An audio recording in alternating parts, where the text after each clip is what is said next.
Hey, ladies and gentlemen, thanks for joining us for this week's edition of the Weekly Roundtable. I am your lone and lonesome host, Frank, the Gangster of Love Johnson.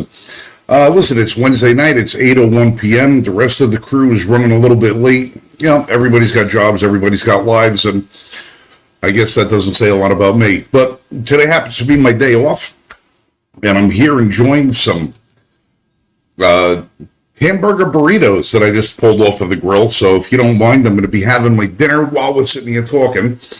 And it seems to be a rather eventful week so far in the news. But the one thing that struck me this week was what's happened in Colorado with that lunatic setting people on fire.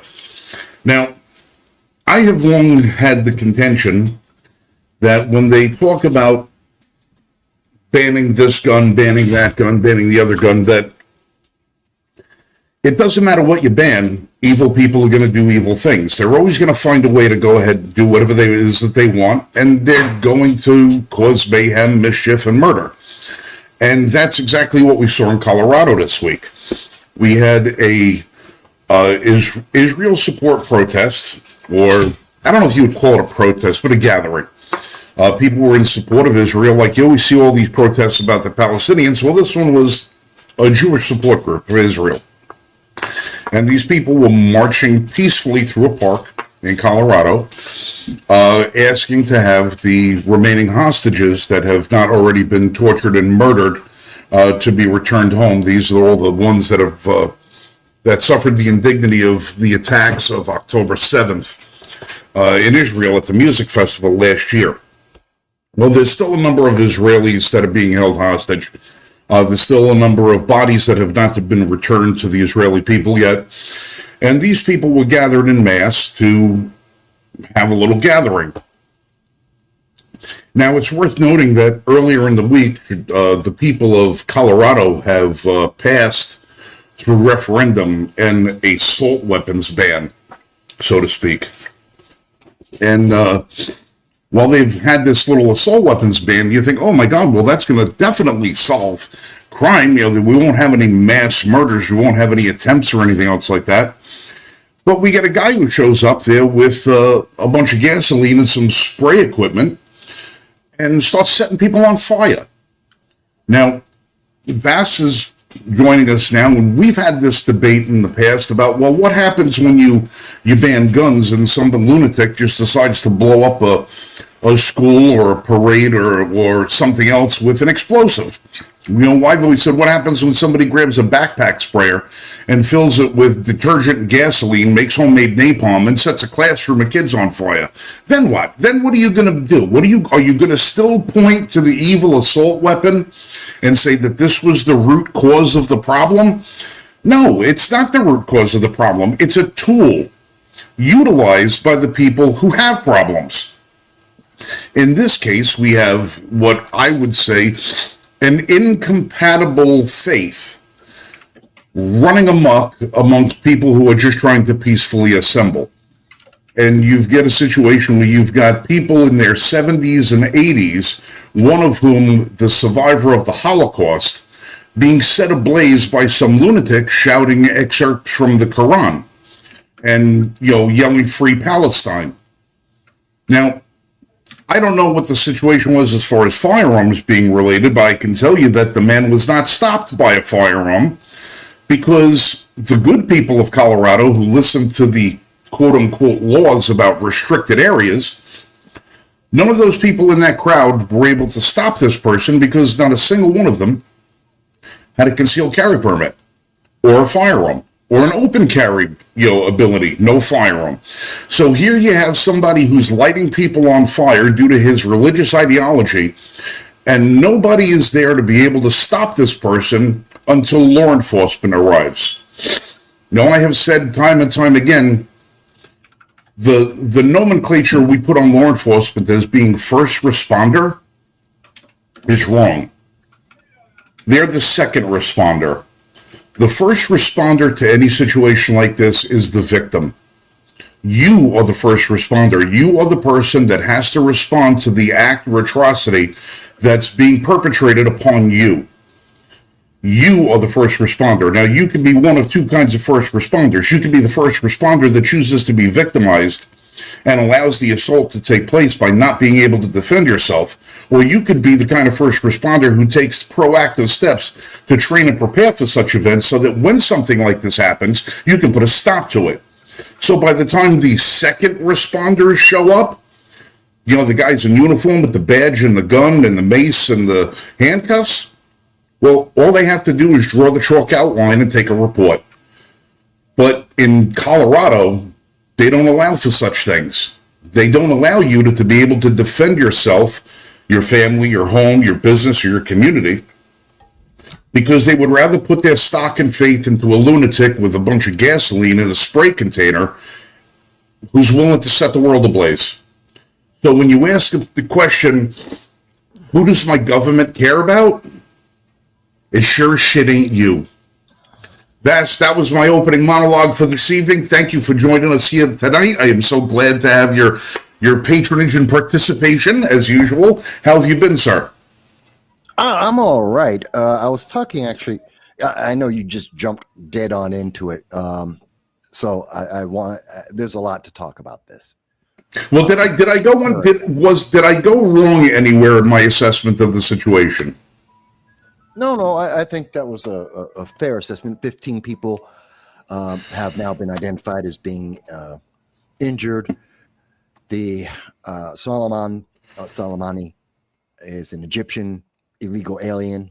His visa expired. He should have been deported in 2023. He had gotten a court case. He got his due diligence. His work visa expired 6 months after he came to America. He brought his family, his wife and children with him. He, in 2022, requested asylum under the Biden expanded asylum regulations. He was denied.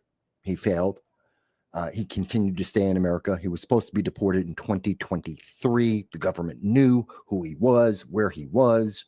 They did not deport him under the Biden-Harris progressive Democratic ideals for open borders.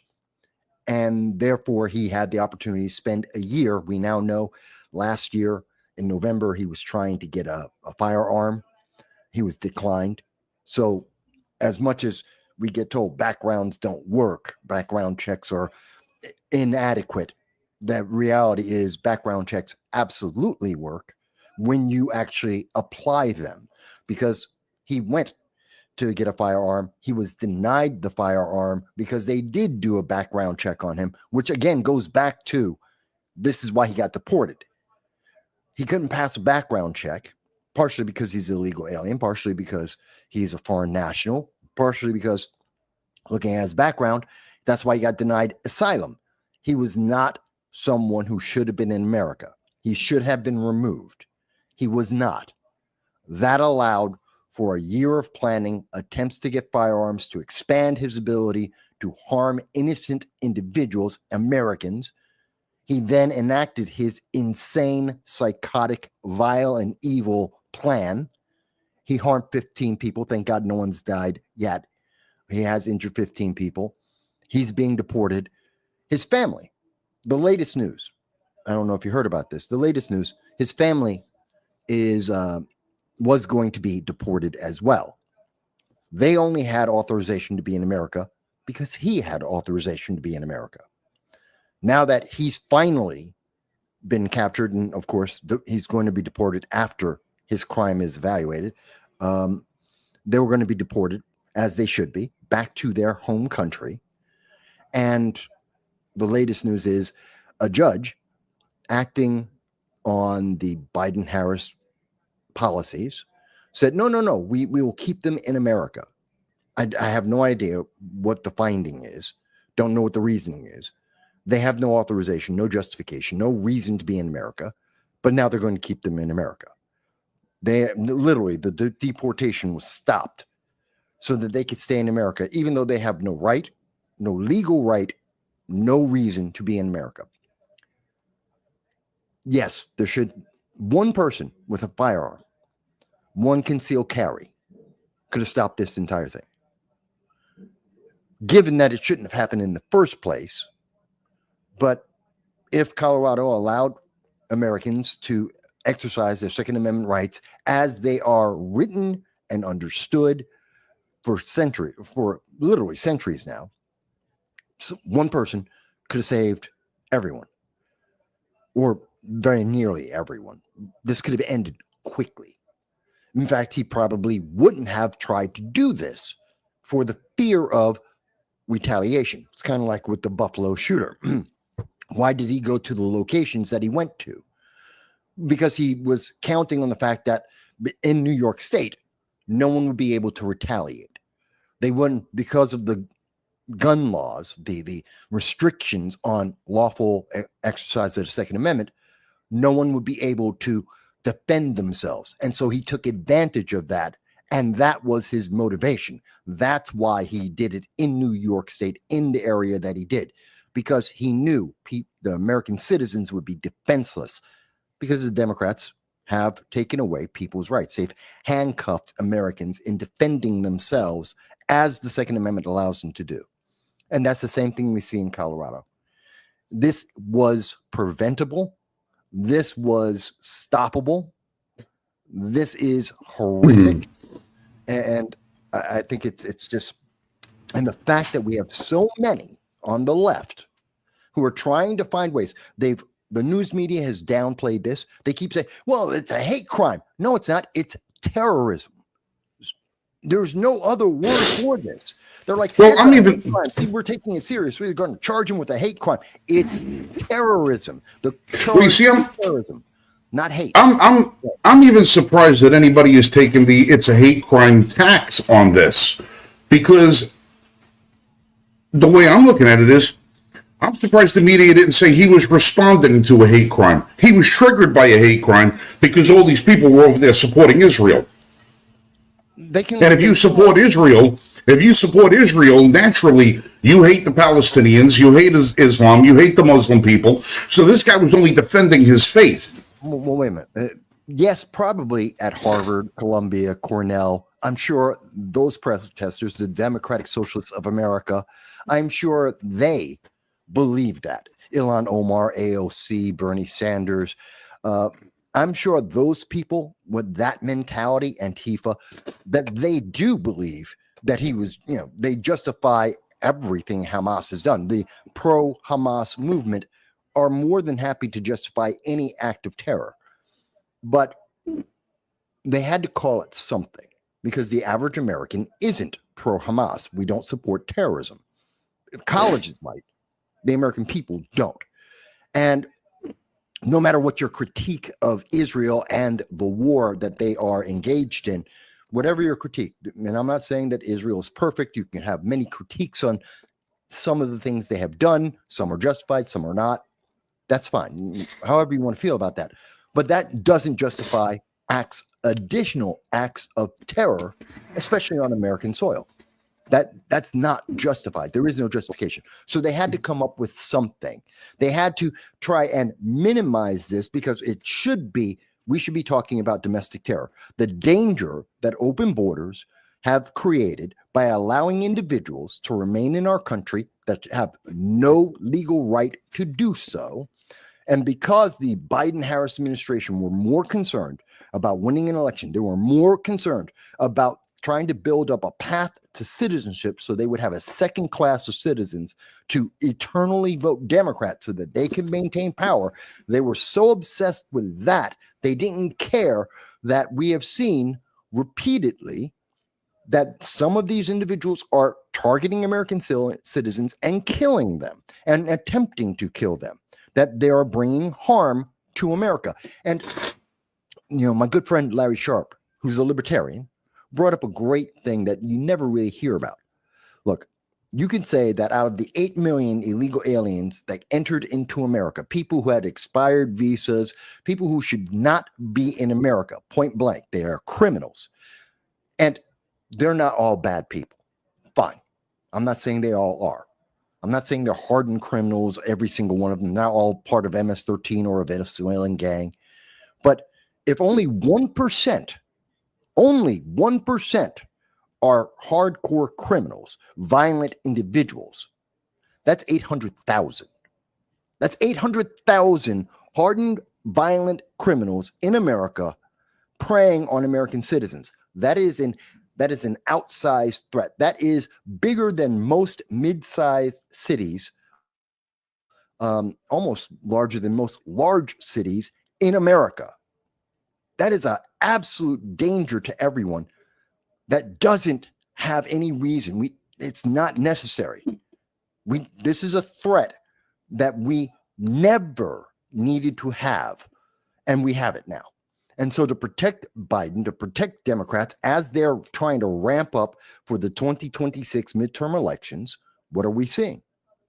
That they're trying to minimize this. They're trying to excuse this. They're trying to say everything, his mental issues, it's a hate crime, anything but saying what it actually is.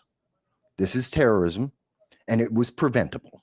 And it was the Democrats and their policies that made it possible.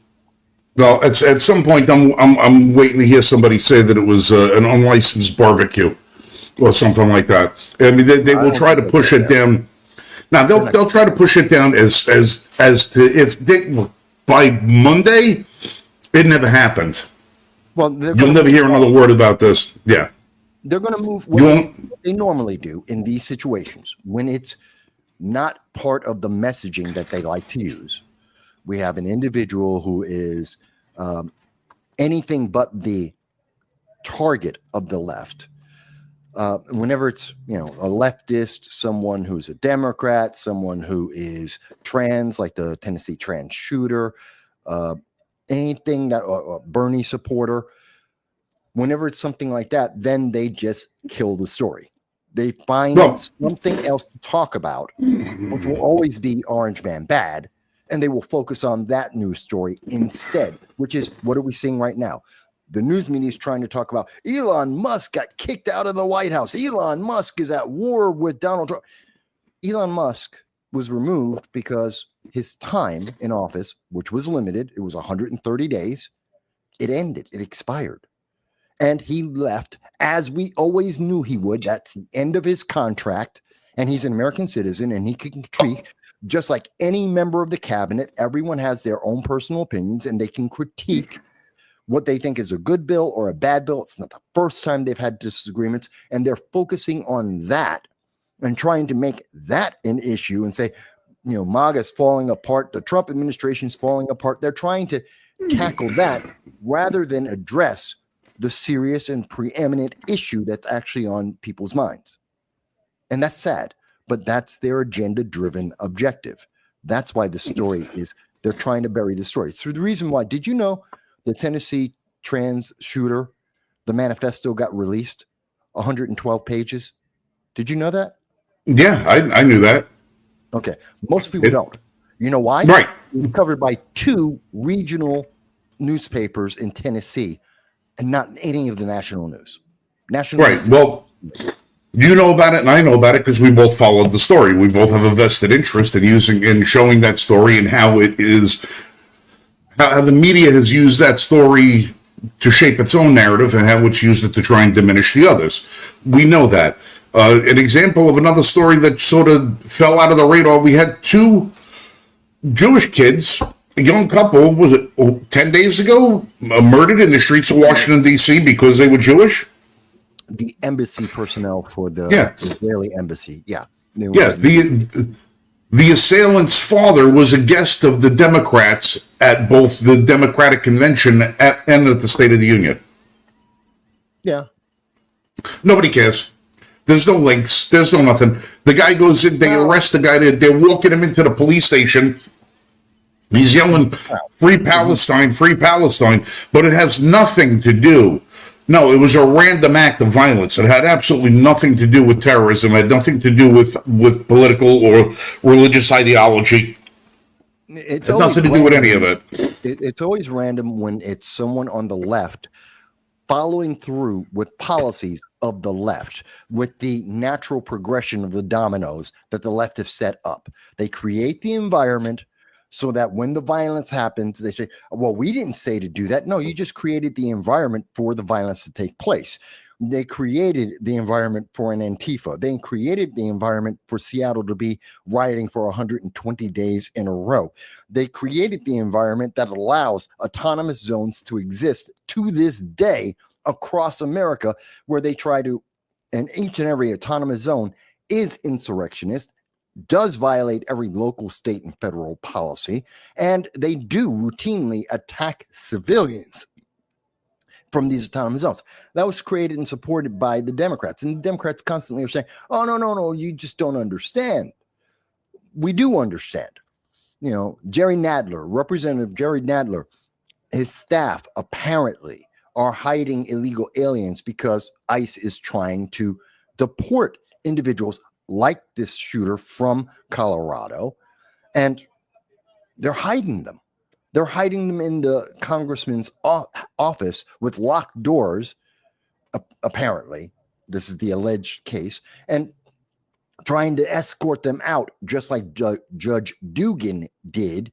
And they're trying to minimize that story. They don't want people to realize that we're trying to fix America, and it's gone so on for so long that we have these many problems happening. And people may not like the way I say these things, but I'm not here to sugarcoat it. These are the facts. People may not like hearing the facts, but you deserve to hear the honest answers, not this, well, we're going to call it hate crime because we don't want to talk about domestic terrorism. It is domestic terrorism. It is actually international terrorism, but it's domestic because Biden and Harris let them in. It is a direct consequence of the Biden-Harris progressive policies. That is a fact. People may not like that. It's the truth. People may say, well, I don't like Israel. Doesn't justify terror, period. It does not. It doesn't justify people breaking the law. It doesn't, hiding illegal aliens is a violation of law. And I don't care what elected office you're in, you don't get to break the law.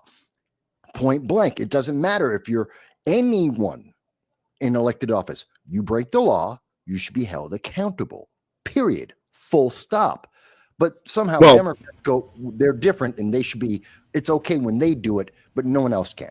Go ahead. Well, unless you're a Republican president, then you don't even have to break the law for them to hold you accountable for it. They'll just fabricate ones and say you're guilty of it. I understand. But that's something, again, most people don't know. There is no underlying crime that Trump was convicted of. He was convicted of 34 counts. Actually, it was the RICO clause, because there were 34 counts. He did one thing. He took one action. They counted it 34 times. Therefore, it was RICO, and they charged him with RICO. But they never charged him with the initial action as a crime. When he signed the document, they didn't call that fraud. They called 34 other things crimes and charged him with that. So it's manipulation. And this is from lawyers. This is from the court case. This is why it's going back, and it's about to be appealed and may be vacated, which means thrown out completely, because of the way they did this. It was political. Well, from what I understand, that the appeal hearing, because there was a hearing that took place, the lawyers that were actually involved in trying to prosecute this case, pretty much at the end of it, were just begging the appellate judges not to sanction them. Say what? I was reading something about there was a hearing about that case that's in the appeals process right now, and the judges, it's a judicial panel hearing the case, trying to establish, well, how did you even bring these charges at all? The lawyers that were a part of it, that were conducting the appellate hearing, were pretty much just asking at the end of it, please don't sanction us. They know how badly they screwed that whole thing up. They know how badly it was screwed up, and that they're going to be on the losing end of it by the time this all comes to fruition. That whole Trump thing is one of the biggest debacles I can't even say it's one of the greatest injustices in the justice system that's ever been recorded. I mean, to be able to come up with convictions for non-crimes, charging people out of your jurisdiction for things that are far beyond the scope of of not only the jurisdiction but beyond the what are these? What is it? When something is too old to be prosecuted, I forget now. Limitations. The statute of limitations. Yeah, it's a whole mess. That whole damn thing is a mess from start to finish. But it's just going to further illustrate in this country that we've got two tiers of justice, and it's not a have and have not tier of justice anymore. You know, it used to be that there was one tier of justice for poor people and one tier of justice for the rich people. Now it's just a tier of justice based on your political ideology. You know, if you have a certain point of view, you're more or less likely to get prosecuted for it. And it's insane what's happening. It's insane. They just had in England this past week, had a guy who was burning a Quran. Yeah. Got charged and convicted with a hate crime, burning a Quran.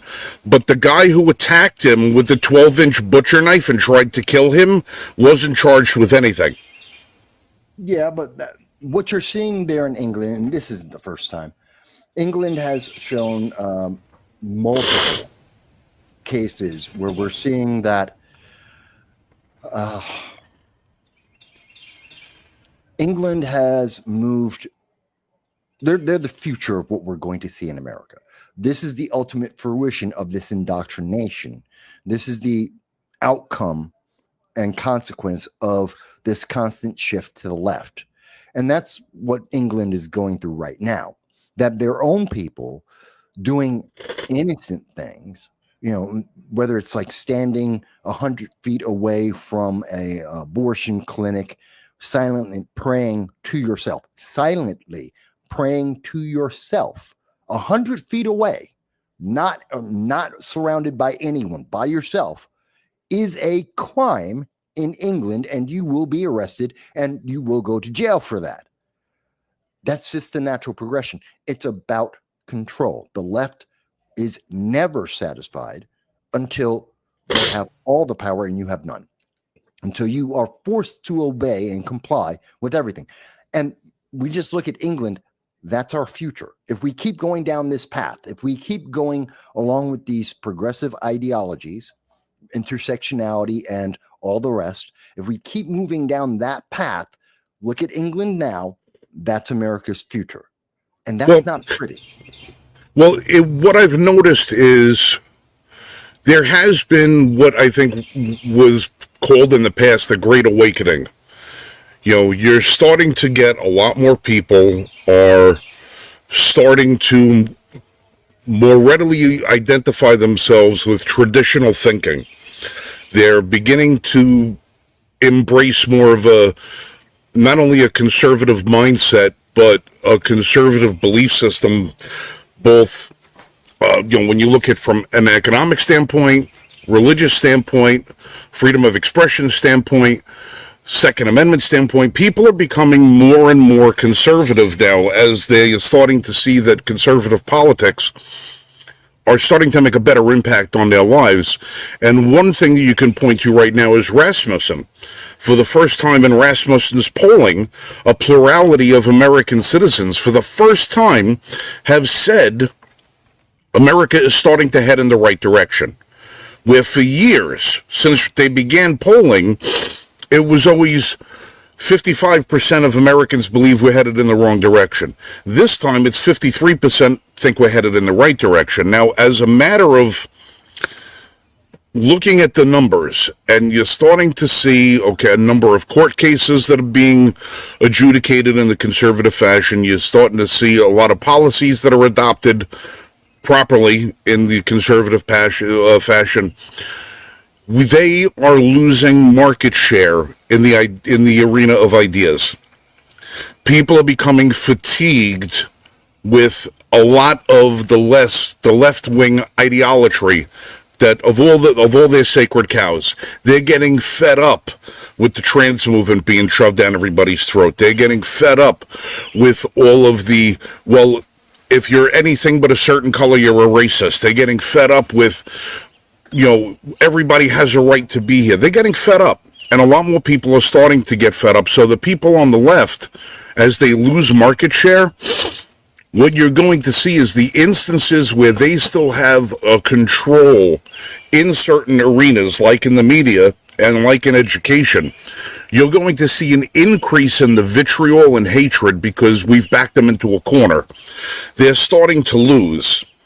The more their message gets out and the more people start seeing the truth of their message, the more ground they lose. And the more you back an animal into a corner, the more desperate and depraved and vicious they start to become. So I'm going to say that you're going to start seeing all these protests, the BLM riots that we saw a few years ago. It's all going to pale into comparison to what's going to start happening now, because they have no messaging. They have no way to recapture the baton and take the lead in the race. They have no way of doing it. So the only thing that they can start doing is using their violent tactics, whether physically violent, whether they start doing things more with the protests or anything, and you're going to start seeing more and more of the judges that have an ideological bent. Look at how many things. Okay, Look at how many. You're putting a lot on the table. No, I'm not. I'm putting one thing on the table. What I'm saying is the left is becoming more and more unhinged, and you're going to start seeing more and more evidence become more and more large scale than you have in the past, where a lot of things that they did was smaller scale, trying to make their inroads. Now you're going to start seeing them do more and more things. And all we got to do is look at the amount of judges that have come out and put blockades in front of Trump's policies. 165 injunctions against Trump, which is more than they've had in the history of the country in 5 months. Okay, now let me address a couple of. There's several things there. No, I don't think the left is taking on a new level of violence. This has always existed. We're just seeing more people who are, even on the left, that are acknowledging the violence and the violent consequences of this ever leftward push. That's the big difference. Remember, how long was the news media, politicians all denying that Antifa even existed? And yet, we have seen consistently that they do exist. How many times have we seen the violence of these leftists rioting, like the pro-Hamas movement in the colleges? How many times in just the last 3 months have we seen them go into a college, destroy property, terrorize students, try to commit arson, get into fights? How many times has that happened in just the last 3 months? And it's now news that as people have been moving away from the mainstream media, which doesn't want to talk about this, they have been avoiding this, they have downplayed it, and then people are moving now away from the mainstream media because they've been lying to us, and we have demonstrably proven that they have been lying to us consistently, the example being most notably Joe Biden's mental status, but many other issues. And now people are moving towards independent news media, and independent news media is talking about these stories, about these news events that people haven't been hearing about. Again, I point out as an example, the Tennessee Trans Shooter Manifesto. 29 manifestos existed in part or in whole. Why did we not get this before? There is no reason. It's been released. Nothing has changed. Except maybe people will have more clues about how to identify someone who is broken and to try and prevent them from committing evil, vile acts. And again, it's not about them being trans, it's about their action. Someone who kills innocents for no reason whatsoever is evil and vile. I don't care the race, creed, gender, identity, anything else. That is evil and vile, point blank. So that's the difference we're seeing now, is the public is taking action and being accountable and being informed. And that's the difference, because the left has always been like this. Go back to the 1970s and 1960s and 70s. You had the weatherman, Bill Ayers, the guy who was the mentor for Barack Obama. He was a terrorist. He was a domestic terrorist. He did, in fact, help to bomb federal buildings. This isn't new. That's the same thing that we see in the autonomous zones across this country right now. The defenders of the Atlanta forest, which go into Atlanta and have committed several acts of arson and attempted arson, and got into shootouts with police officers and duly elected law enforcement. We've seen this. So it's not new. It's the same thing. It's just that now because we're not stuck, more and more people aren't just looking at whatever the approved media says from the mainstream. They're actually saying, oh, wait a minute, there's more to this story. There are more sources with more information that is credible that we can look at it. We've got uncut video where it's not just, here's 15 seconds as an example, Ashley Babbitt being shot. We've all seen that 1.5 minute video, but it's part of a 7-minute video. And if you see the entire 7-minute video, you see for the first 5 minutes that room was controlled by Capitol Police and it was calm. And then they leave 1 minute before Ashley Babbitt gets targeted and killed unnecessarily. So the public doesn't see that, so they get a different context, because all they saw was a snippet that pushes a political agenda rather than the full thing. And now you have a very different conversation. Whether or not you agree with Ashley Babbitt and all that doesn't matter. It's a different conversation, because the information, when you get full context, changes. And when you, like this guy, many people, the Maryland man, the news media was pushing the message of Kilmar Abrego Garcia, who was also another individual, part of the MS-13 gang. He's a Salvadoran citizen who was illegally in America, who was allegedly human trafficking, which is slavery.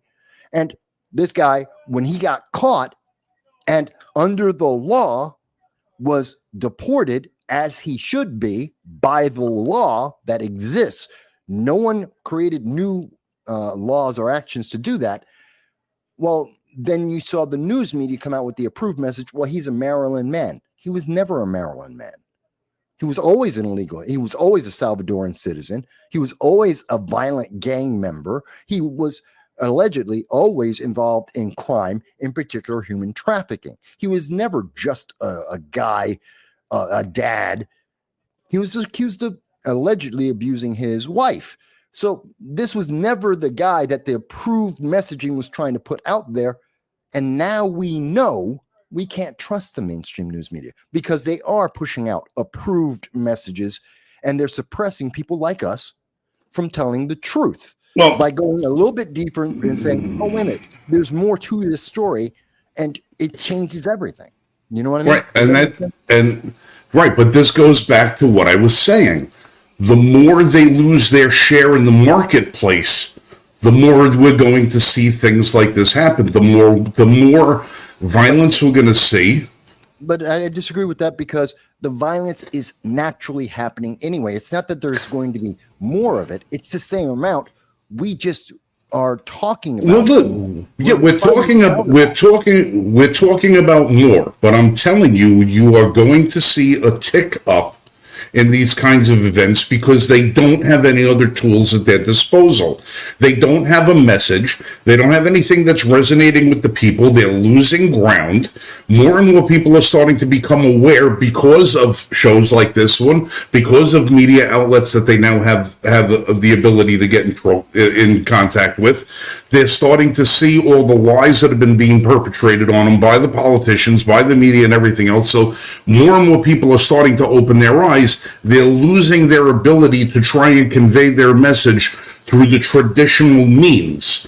And you're going to start seeing more and more radical advocacy take place, because they have nothing else they can do. And that's where we differ. based on my coverage over the last 20 years, my experience and my research, we're seeing the same amounts of these same violent actions year after year. The mainstream public, the majority of Americans, just weren't aware of it. It's not that Right, but it's the right, same. but I'm pointing to something different. You're saying we're seeing the same amount. I'm saying look at the judges just in recent months with the number of impedances they have put in front of the Trump administration for every single thing that they've tried to do. We have never, ever seen these kinds of numbers, and that's emblematic of the left not being able to win the message, so they're going to try and use the judicial system to undermine the will of the American people, which has gone further to the right and has started to alienate left-wing ideas. So the only thing that they can do is use the tools at their disposal, one of which is media, another which is judiciary. You've never seen this number of injunctions put up against a presidential administration of any ilk. Okay, so we were talking, and perhaps it's me, because we were talking about two different aspects of this. So no, I'm looking at everything under the left wing umbrella, and I'm looking right. I'm looking at when you look at the left wing ideology, and you look at all the tools that they've had at their disposal over the years. This one thing that they are losing is the messaging. They are losing the messaging because people have more access. They are starting to see and hear different points of view, and they're starting to see results of the effect of what they voted for. So the more things that happen where people are saying, oh, is this what you voted for? Well, yeah, that is exactly what I voted for. And they're getting ratioed left and right. Every time they put up a new policy, somebody says, well, is this what you voted for? Yeah, that's exactly what I voted for. I voted for people who don't belong here to be rounded up and shipped the hell back out of here. That's what I voted for. I voted to have the border wall put up. I voted to have a stronger police presence. I voted to have our civil liberties, more respected. This is what I voted for. And when they start having it and they say, well, is this what you voted for? Yes, it is what we voted for. This is what happened. Then you start having, well, if we can't win over the narrative with the people, then we have to resort to other things.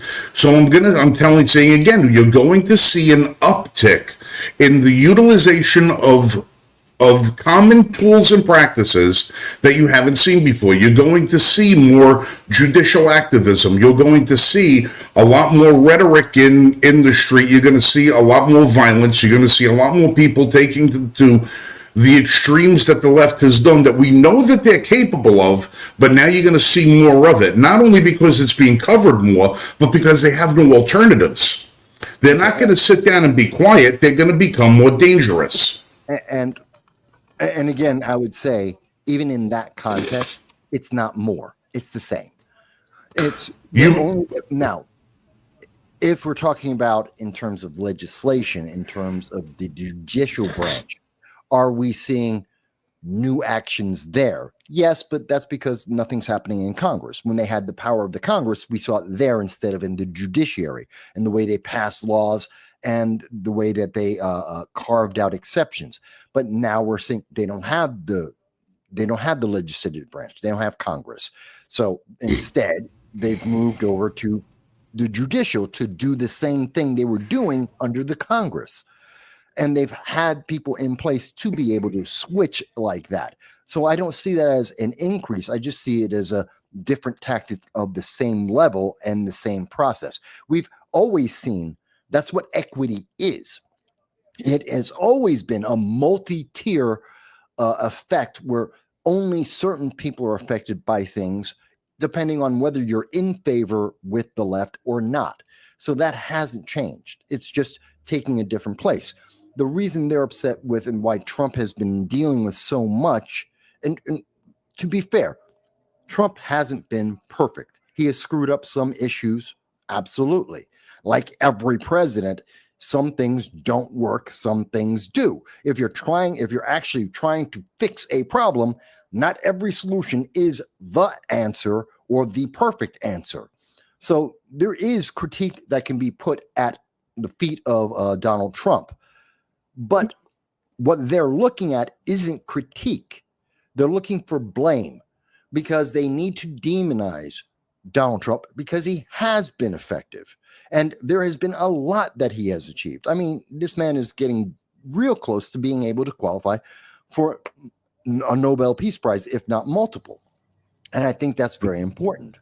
Well, if you're going to look at what qualifies, if you're going to look for what qualifies somebody as a Nobel Peace Prize, don't even bother. There are no qualifications. All you have to do is become elected in order to get a Nobel Peace Prize. The Nobel Peace Prize is as meaningless now as a Scooby-Doo decoder ring used to be in a box of Fruit Loops. It's meaningless. It does nothing. So look. Oh, he was nominated for 4 peace prizes in his previous administration, but Nobel didn't have the wherewithal to give him one, and he's been nominated numerous times for this one, but the Nobel Peace Prize, I swear, it's like coming in fourth for miscongeniality. It doesn't mean a goddamn thing now. It doesn't mean a thing. It's like a Harvard diploma. It's useless. No, it does, but it is. We just see how much politics is involved in that process. Something that we may have thought 5-10 years ago was less partisan and less political than it actually is, and it is very political. But let's pull back a bit because we're talking a little bit, I think, broad. We may lose some people because a lot of this is stuff that you and I and some of our peers have been following every day for years. Let me pull back a little bit. We started talking, this all came from, and people don't realize all the politics is connected. They all lead everything we're doing in our nation, leads the entire nation. They're all part of the same set of dominoes that we all go down. So it's not one issue or another issue, it's all of them. They're all connected. They're all interrelated. This guy right now the whole problem came from open borders and the changes in asylum laws, the permission and permissibility of illegal aliens being in America. And if it weren't for the Democrats, we have seen Democrats have been stonewalling. And that's where we're getting the injunctions. The whole point of injunctions is to slow down, if not completely stop, the executive orders and the promises that Trump has made that he has been trying to live up to. He promised mass deportations. And what are Democrats doing? They're going to Venezuela trying to bring the illegal aliens back. They're trying to keep the illegal aliens in America and keep them here. Even if they're violent, they're trying to keep them here. Even though they've broken the law, even though they may have attacked American citizens and or killed them, they want them here. So that should be a clear indicator for most people, even if you're a Democrat or a progressive. It's I don't know how you can argue and say, oh, but the Democrats are looking out for the best. No, they're not. They're only looking to make Trump look bad so that they can then, this is all about the 2026 midterm elections. People may not see that, but I deal with a political cycle for 20 years. We're in the 2026 political cycle. Most people the average citizen won't think about it until Labor Day of 2026. Those of us who deal with politics, we're already in the news cycle. We're already in the election cycle. The process of figuring out who's going to win the midterms, that's going on right now. That's being largely decided right now. Who's going to be on the ballot? Who's going to have the money?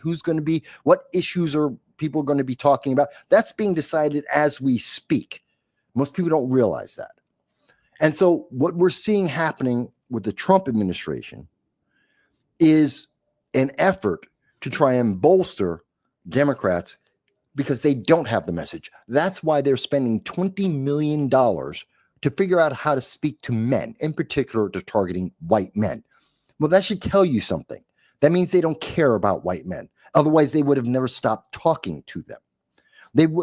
It tells you that they don't know how to talk to people, How do you talk to white men? The same way you talk to any other man, same way you talk to women.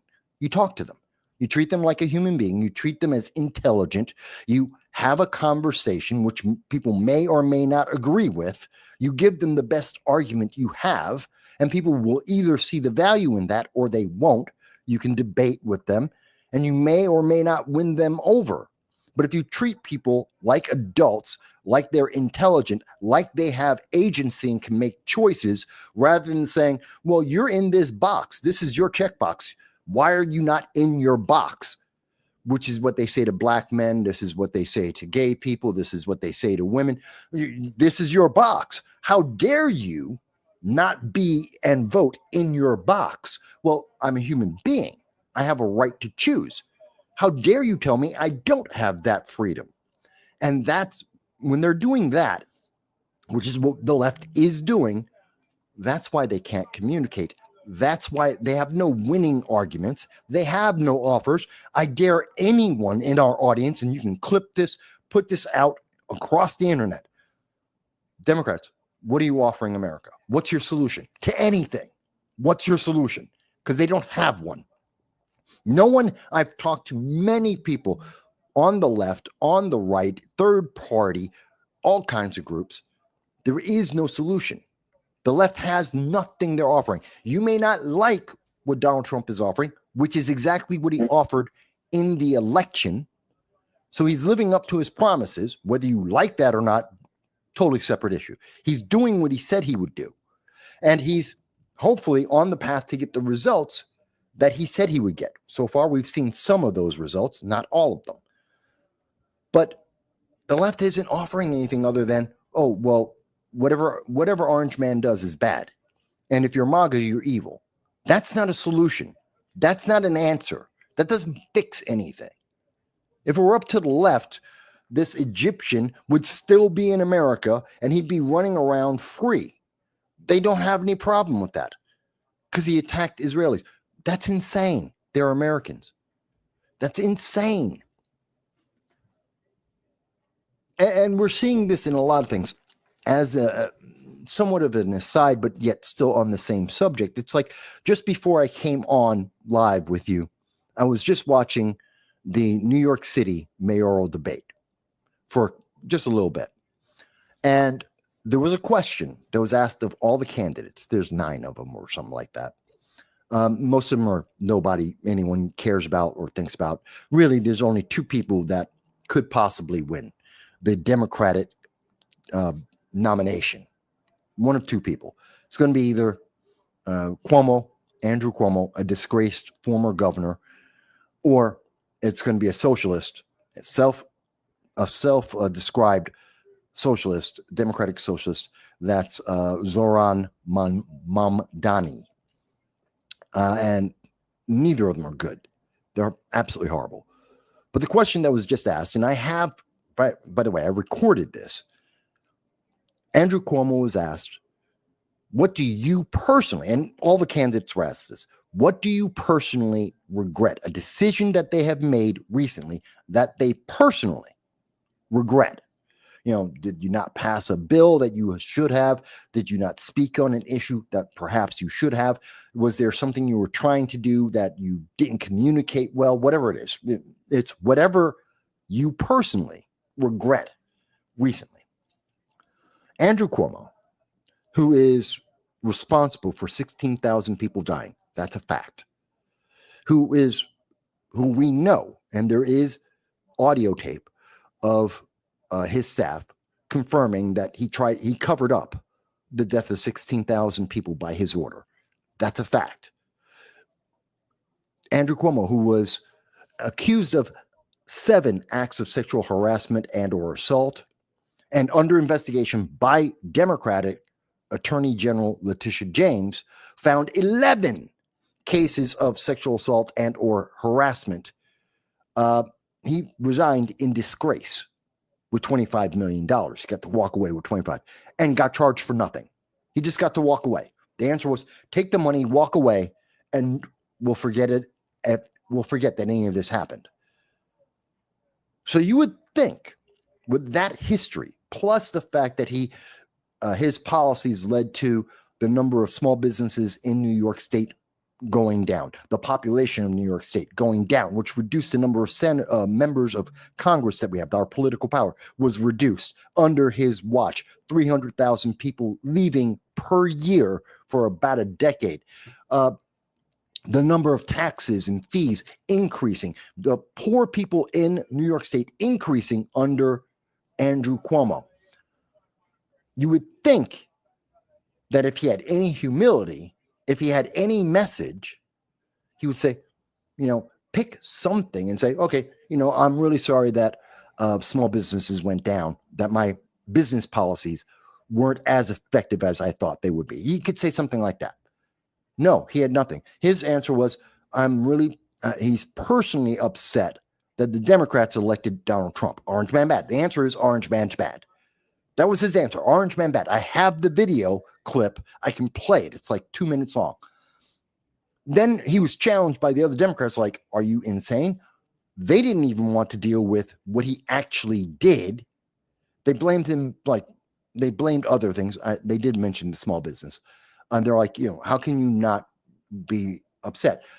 The actual moderators asked him again for clarification, saying, no, we're talking personally. You personally.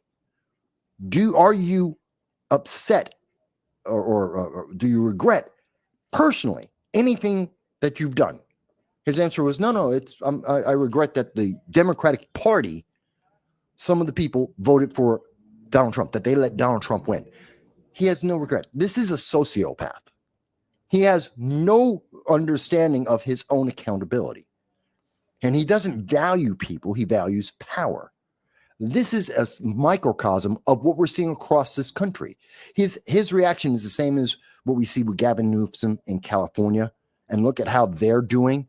The same thing that we're seeing with Gretchen Whitmer out of Wisconsin.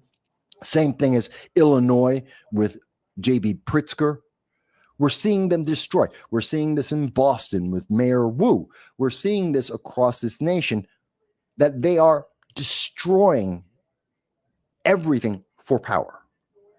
And that troubles me, because looking for power without having any accountability, without concern for the benefit to your constituents, that's a vortex. That's not just a swamp. That's quicksand. It's going to destroy everything.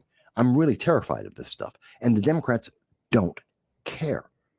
And if anyone on the internet disagrees, if there's any Democrat that looks at this and says, Mike, you just don't understand, tell me how I'm wrong. Tell me what solution that they have. Tell me how they are benefiting America. Keep the violent illegal aliens in America. How does that benefit anyone? Let's keep spending billions upon billions of dollars on corrupt policies and grants of aid to foreign countries instead of using that same money on the homeless and kids in our nation. How does that benefit anyone? Oh, they don't want to talk about that. I just don't understand. The answer is, you don't understand. Orange man bad, MAGA's evil.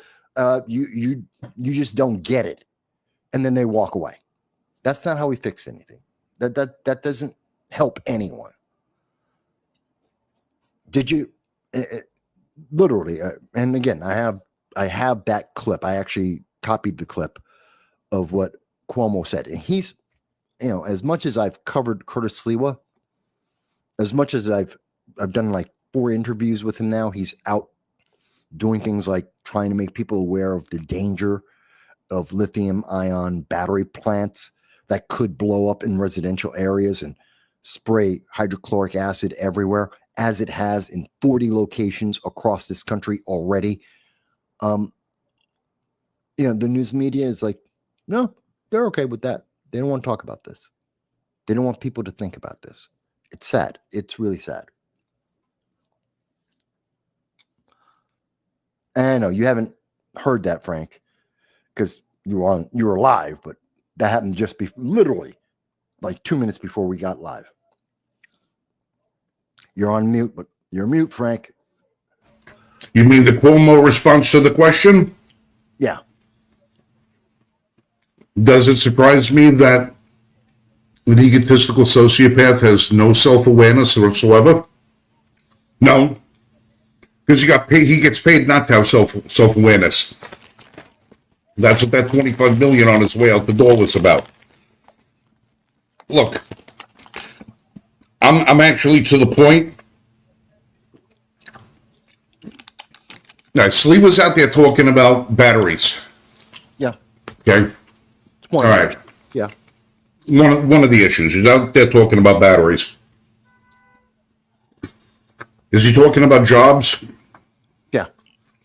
Is he talking about crime? Yes. Talking about the illegals? Yes. Is he talking about the things that matter to people every minute of their waking day, like their children's education? Yes. Safety in schools? All right. Those are the things he needs. And when I say, and I want to be very clear, I have video of me covering events. I'm good. Let me. All right. All right. He's talking about all of that stuff, right? Mm-hmm. Is anybody paying attention? I wish I had the audience of MSNBC or ABC. I mean, I know their audiences are small and shrinking. No. I mean, is Curtis, are the people paying attention to Curtis Sliwa? Some are. How many people, who's currently, if you had to put odds on today, who was going to win if it was, all right. New York City is 6-1 Democrat. Right. And of those 6, probably 1 to 2 of them are progressive leaning. And it is highly likely. Again, the two leading choices are going to be Cuomo and Mamdani, who's a socialist who wants to literally have New York City take over privatization. Right. So your choices are turd sandwich and giant douche. Pretty much. Those are your choices. You eating? And, huh? I just noticed you're eating. Okay, go ahead. Popcorn. That's why I was on mute. I'm eating popcorn. Oh, okay. All right. So your choices are turd sandwich and giant douche. Mm-hmm. One of those two is probably going to win. Yeah. Okay. At what point do we stop blaming the politicians and stop blaming the media and stop pointing the finger at the electorate for saying, you keep making your own friggin' bed. Stop complaining about it when you have to sleep in it. Because if the people of New York don't see, don't remember, don't recall, don't know, haven't experienced, haven't felt any of the policies that were put in place by Cuomo or by Hochul or by the current mayor of New York, if these people don't remember, don't feel, then you know what? They're bringing it upon themselves. There's only so much you're going to be able to do to talk them out of it. And it's going to be, you know what, you get what you deserve. You get the politicians you deserve. And if the people want to continue down this road, there's nothing we're going to be able to do to stop them. They have voluntarily stepped out of their own lives in favor of what's expedient. And the fact that Cuomo could even raise $1 in fundraising is astonishing. You mean to tell me that you can grab any New Yorker, American citizen New Yorker, and you won't be able to find one that didn't know at least one person who met their demise during COVID because of a Cuomo policy. There's the 6 degrees of separation. It's far, far more than that. I don't understand how the people of New York are they so preoccupied with nothing that their regular lives don't mean anything? No, they're afraid. No. What are they afraid of? Well, the mainstream media, which is where most people are getting their news, it's shrinking. But when people do get news, they are getting news from the mainstream media that are pushing fearful messages that you're losing all your rights, that all your freedoms are being taken away, that it's what's happening to illegal aliens, which is the law, what has been happening to them, which is enforcement of the law. Well, that's actually unconstitutional. That's illegal. And that's just a precursor to you losing all your rights. That everything that's happening with the government right now is racist and sexist and every ist and phobe you could possibly imagine, even though what it actually is level playing field. No one's getting treated with an advantage. There is no equity ranking of who gets charged what. If this is the crime, this is what you've done, regardless if you're elected or not, you're being treated that way. And what we're hearing is the left is the rhetoric. We're not getting news anymore. We're getting rhetoric. We're getting even the hard news on the left is rhetoric. It's their feeling about the news, not the news itself. They're editing everything that they say.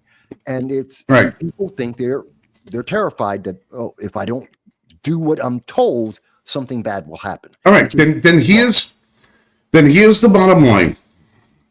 Other than the people who are smart enough to think for themselves, I don't care about you anymore. I don't care about you anymore. Okay. Listen, my point of view is if you're so willing to be frightened into voting for somebody who killed your relatives, you deserve to be on the gurney next to them. If you don't think for yourself and see through the madness and start voting for what's right and voting for what's decent, I don't want to hear another person from New York City complain that you don't have enough money for something. I don't want to hear another person bitch, moan, and complain about how bad your crime rate is. If you have the ability to change your situation and you don't cry about it. Don't cry about it. Don't complain about it. If you're willing to go along with what the media tells you to do and you don't want to engage in it, I don't want to hear about it no more. New York, as far as I'm concerned, they should be able to go back to Escape from New York, put a wall up around New York City, put all of the leftists behind it, cut off the transportation, some bridges in the tunnels, and airdrop food in when they need it. Because they've proven they can't be a part of society. Okay, it's New York City and New York State is just a microcosm for the entire country. What happens in New York, what happens in California, what happens in Illinois, happens everywhere else. It's just a delay time. There's just a delay between it happening here, happening there. The Second Amendment, what we started talking about, the illegal aliens, that's been happening on the East Coast and the West Coast for years. Now it's happening in the center of America. It's not new. Just took a little while for that same type of violence from certain illegal aliens, certain fanatics. Right. But it only. Go ahead. The situations only find themselves replicated in areas where they've replicated the political environment. The same leftist ideologies that have destroyed New York, Los Angeles, Massachusetts, Boston, and all the rest of the stuff. These are the same ideologies that are being adopted by when you start seeing these little things happen, like in Colorado. Look at where Colorado is politically, and then look at what happened to them. Look at it's been invited. When you have this kind of ideology and you replicate it, you are going to replicate the results of that ideology. And that's going to be increased crime, increased hate, increased illegal. You're going to have more and more of it. I'm tired of hearing about them. They make their bed, sleep in it. Well, the problem is it isn't just there, because the illegals that go to Colorado are the illegals that went to New York or to California or to Illinois or to Washington State, and then they moved over. They went through Texas, and they spread to the rest of the nation. It's not isolated. All of these things are connected. We're one nation, and you can travel way too easily from one to the other. So it's everyone's problem, and it is important. So even if you want to say, well, the bluer than blue states deserve everything they get, guess what? Those people are moving, and whether the criminals and the innocent people, citizens and illegals alike, are moving throughout the entire country. All right. Well, listen. Just one area's problem. It's all right, but where I'm seeing leftists migrate to, and this cancer, their ideological cancer that they spread, because that's what it is. It's communism. It's an ideological cancer. It's the antithesis of a fully functioning operational society. You cannot operate a society with communism, and that's what all of them are. I see them replicate. I see them expand. I see them go to other areas. They destroy an area. When they use up all the resources, they move to another one. I see it all the time. I see it. It's a cancer. Okay? Okay, go on. Right. They just keep going. But you know what else I'm seeing? I'm seeing states and cities and municipalities that were purple, that was maybe even slightly blue 5 years ago, are now purple. If they were purple, they're now getting more and more red every day. The same way that the migratory patterns of destruction have gone, the same way that the migratory patterns of conservatism have gone. We are reinforcing the ground in areas where we have the ability to hold it and strengthen it, where areas that we know we can never make a change in, like San Fran shit on the sidewalk Cisco, we'll never be able to get that back. Never be able to get that back. Let's figure out what hills we don't want to die on, and then reinforce our environment someplace else, and let these people have the areas they destroyed and leave them there. We reinforce, we rebuild, we strengthen our communities, and then we have the debate. Which one did better? Because the more people say, oh yeah, well, they're moving here, they're moving there. Listen, these are already bastions of leftist ideologies. These are already the bastions of it. When you start having, like, for instance, Charlotte.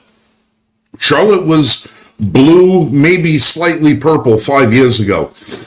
Out of every 10 people I speak to here now, 6 of them have migrated from the Northeast, and 6 of them, and 9 out of the 10 of them have conservative politics. And have brought them with them, saying, I came here for a better life. I couldn't stand to live in New York no more. I can't stand New Jersey anymore. I can't stand the Hochul's, the Cuomos, the Phil, what's his name over there in Jersey. Yeah, I can't stand all of these people. They moved so they could have a better life for their families, better life for their kids, be in a cleaner environment, cleaner wind, have cleaner air, cleaner water, have more freedom, and they're moving. So they're reinforcing those areas. The areas where the cancer is, if you're not getting out, you're going to suffer the consequences. If you're not getting out and just walking away from everything that's there, the shit and crime and grime that's there, you're just going to wind up getting eaten by it. You're going to get up and enveloped by it, and then you won't be able to get out. So with New York, listen, these people saw what Cuomo did. They see on a day-to-day basis what Hochul does, and they don't change course. The people that change course are the ones that are leaving. They're not going to stop and fight for a fight they can't win. They would rather go to where the side is already winning and reinforce those numbers. They'd rather be 1 in 500,000 on the good side than 1 in 200,000 on the bad side. They want to be where the numbers are. And that's what's happening. People are voting with their feet, and they're leaving the crap behind them. And I don't blame them, because it's what I did. I don't blame people, but that's just a delay tactic. If you don't fix the root problem, the problem grows, and so it's a delay tactic. We have to answer. We have to answer these things. We have to put the solutions in place. We can't just kick the can down the road. All right. Well, here's the thing, and I'm gonna say that this is all of it. Probably within my lifetime is heading for a crescendo. It's heading there. Not that quickly, but yes, but no. It'll be within my lifetime. It'll be within my lifetime. The lines are being drawn. People are doing what they're doing. They're getting themselves prepared. And the fact of the matter is, there are some people that think that swinging around a rainbow-colored dildo with your pink hair is going to be enough to keep you in the fight. It's not. It's not. It's going to happen within my lifetime. I know it's going to. And right now, like I said, essentially, you're saying you're expecting a second civil war. oh, I am. Okay, and I am absolutely expecting it. okay, And so, you know who else is? Jamie Dimon. Because he's the one who came out last week and he said people are going to stop investing in Bitcoin and start realizing that their money is better spent in ammunition. Bitcoin isn't real, but that's I know, but listen, people are starting to see it. They're going to get to a point. They're going to get to a point where you're going to have these states that are holding on to everything good and decent are going to say, no, we're not going to let this happen here. It's not going to happen. Go back from whence you came and go sit in your own stew. And I have heard that, and I've reported on that, and I've talked about that since 2016, when the first conversations about potential of a second civil war coming up. I have the articles, I have the videos, I can prove it to people. I've been talking about this since 2016. And I quite honestly thought it was most likely going to happen within 10 years, and we've actually hit that 10-year mark, and we're exceeding it. I think, and the reason why it's not happening, and I don't think it's going to happen relatively soon, is because there are so many factions out there. What I think most people aren't taking into account is that there are so many micro factions in America. Even all kinds, like there's the Dearborn, Michigan faction. You've got the Democratic Socialists of America faction. You've got MAGA. You've got Republicans. You've got Libertarians, the Green Party. Okay, they're all factions. And they all have different temperatures about how pissed off they get. I mean, most Americans are upset that this Egyptian tried to kill a bunch of Americans because of feelings. And, no, I don't. And there's some people who are trying to defend his feelings. I wouldn't use the word most, unless you say that most Americans have no idea it even happened. I think most Americans do know it happened. I think most Americans. No, I don't think so. Oh yeah, absolutely. I'll tell you what. Tomorrow when I go to work, I'm going to probably see about 150 people during the course of my day. I will ask every single person that comes up to me tomorrow, did you hear about the guy who set fire to people in Colorado? And I will take a poll tomorrow. I will do a poll. And I will list 65, 70 will have heard of it. Yes. I will venture to say, and even though the majority of my clientele are of the conservative bent, I will say that a majority of them have not. I will say a majority of them have not. Now, as far as, I'm going to tell you what, you know why we haven't seen the Civil War yet? You know, you were talking about that 10-year time frame. Do you know why you haven't? There's only one reason. One reason only. Trump. That's one of the reasons, I think. But do you know why? Do you want to know why the reason why I say it's Trump? Because from the day he came down the escalator, people saw the rallies, people saw the events, they saw the numbers.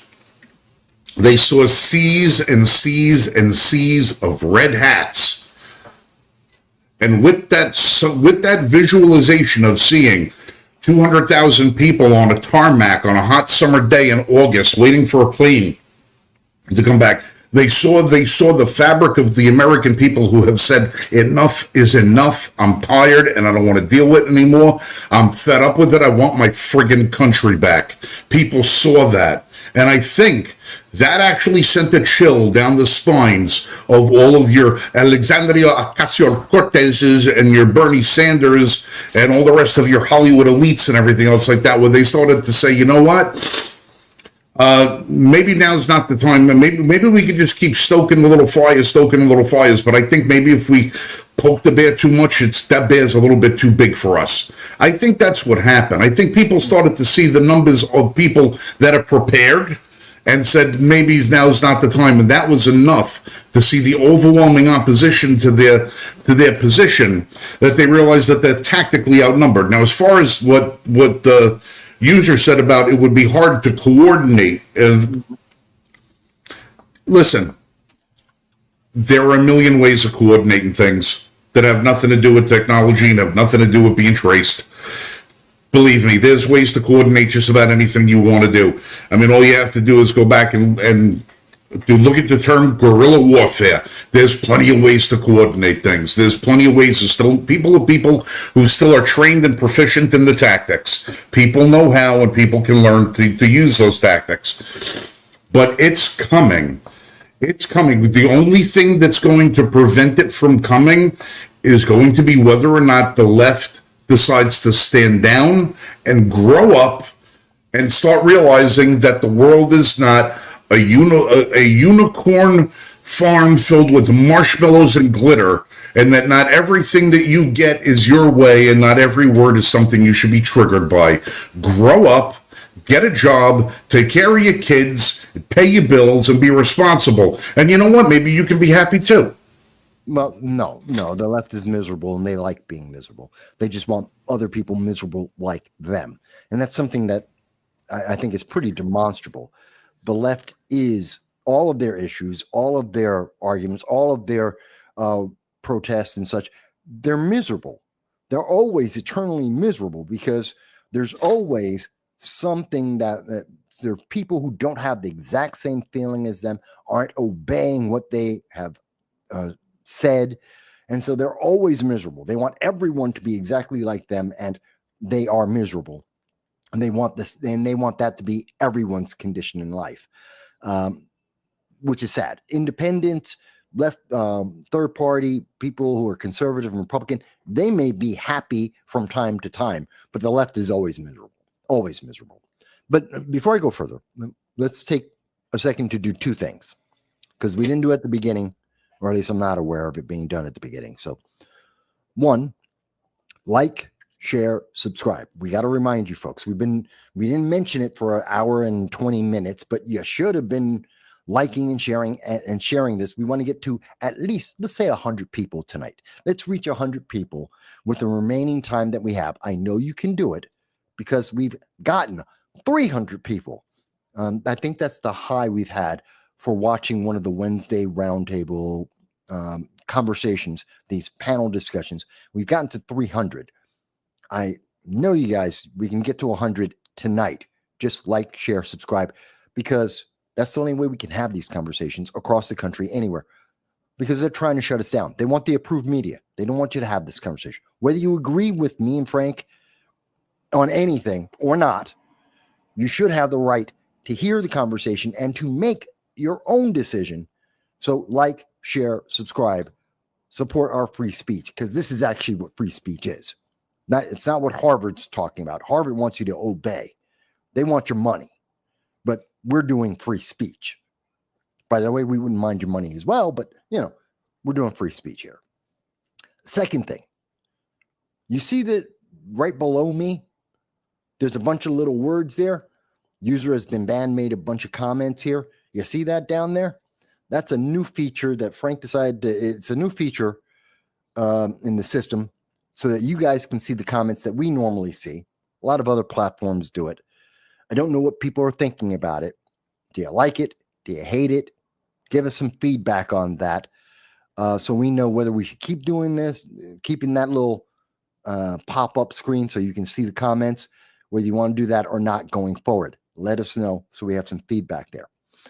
Yeah, because in the past, we've had anybody who's made a comment, we've had to either highlight that particular comment.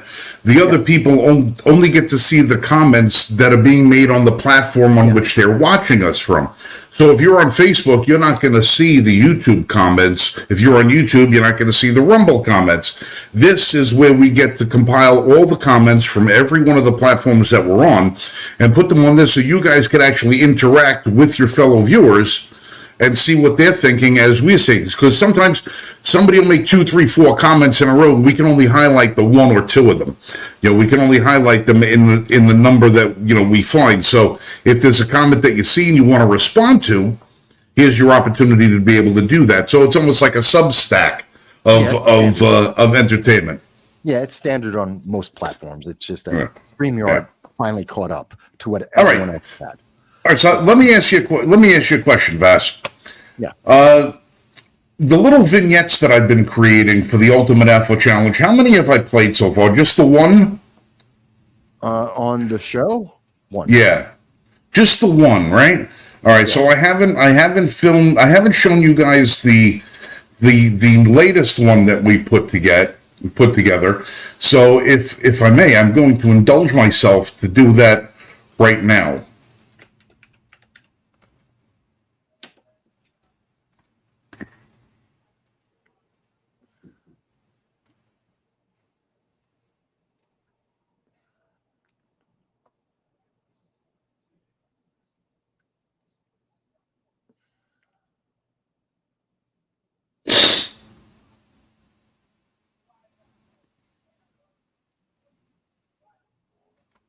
All right, so I just wanted to do that because that's clue number 2 as to some of the events that are going to take place during the Ultimate Alpha Challenge, October 2026. Cool. Do you know how difficult it is firing off 3 arrows from 50 feet away in under 10 seconds? And actually hit in a grouping? And then being accurate with it? For you, really tough.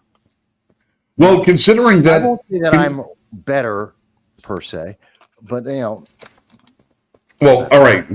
This... Anyway. Is that it? Well, I think you're going to have to prove that at the Ultimate Alpha Challenge. All right, here's the deal. I filmed that in the backyard. I filmed that 3 arrows at 50 feet into what was that? A 4-inch group? Pretty much, yeah. It was All right, into a 4-inch group, 3 arrows from a recurve bow. Nice. What's the draw? 75 pounds. 75, okay. All right. 75 pound draw from a recurve bow.